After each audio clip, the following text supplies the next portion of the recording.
ভারতীয় ঋণ সহায়তা এবং বাংলাদেশ সরকারের যৌথ অর্থায়নে ৫,৭৯১ কোটি টাকায় বাস্তবায়িত হচ্ছে আশুগঞ্জ থেকে আগরতলা পর্যন্ত ৫০ কিলোমিটার ফোরলেন সড়কটি।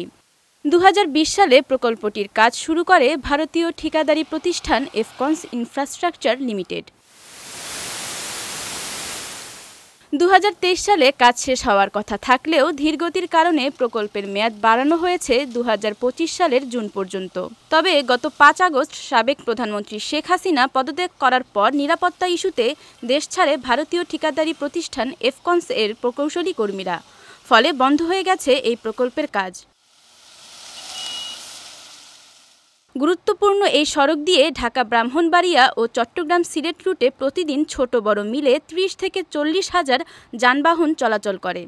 সড়কের বিভিন্ন স্থানে বড় বড় গর্ত ও খানাখন্দের কারণে প্রতিদিনই ঘটছে দুর্ঘটনা।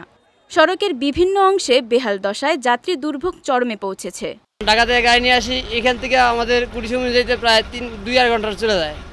আর খুব ঝুঁকিপূর্ণ গাড়ি নিয়ে আসি, মনে করেন যে হয় পাতি ভেঙে যায়, বডি সমস্যা, আর ওটার কাজ হবে এরকম করতে করতে আজকে প্রায় ৩ বছর আমাদের এই কষ্ট নিয়ে গাড়ি চালা দিচ্ছি। বর্ষার সময় তো এই যে আপনারা তো দেখতেই পাচ্ছেন এখন যে পরিমাণে পানি, আর কিছুদিন আগে প্রত্যেকটা যত জাতের যে ডিস্ট্রিক্ট ট্রাক আছে এগুলো আপনার গাড়িটা উল্টায় পড়ে যায়। প্রায় সময় এরকম সমস্যা, অনেক আরও নানান ধরনের সমস্যা আছে। যেমন আপনারা একটু সামনে গেলে দেখতে পাবেন ওই যে রাস্তা, ওইদিকে এই রাস্তার পানি আসলে আপনার ওইদিকে বাড়ি করে পানি উঠে যায়। ধুলাবালু এলাকাবাসী আমরা ভোগাভোগ দিয়েছি, আমরা ব্যবসা বাণিজ্য কোনো কিছু করতে পারি না ধুলাবালির জন্য। প্রত্যেক দিন গাঠুরা হসপিটালের সামনে অ্যাক্সিডেন্ট হচ্ছে, মানে আমাদের যাতায়াতের এত সমস্যা হচ্ছে যা বলার মতো না।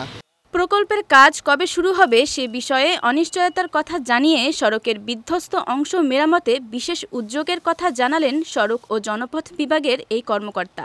সাম্প্রতিক রাজনৈতিক প্রেক্ষাপট চেঞ্জের কারণে এখানে যারা ঠিকাদার ছিলেন তাদের লোকবল এবং তাদের ম্যানপাওয়ার সকলেই দেশত্যাগ করেছেন। ফলে এই সড়কটি বর্তমানে অরক্ষিত অবস্থায় আছে। প্রায় ৪ কিলোমিটার সড়ক প্রায় বিধ্বস্ত এবং এখানে যান চলাচল দূর হয়ে যাচ্ছে, প্রায়শই ছোট বড় দুর্ঘটনা ঘটছে।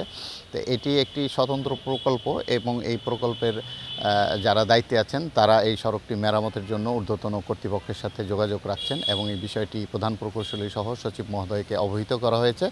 তো আমরা আশা করছি যে ঊর্ধ্বতন কর্তৃপক্ষ এই প্রকল্পের সাথে যারা সংশ্লিষ্ট তাদেরকে এই সড়কটি মেরামতের প্রয়োজনীয় নির্দেশনা প্রদান করবেন।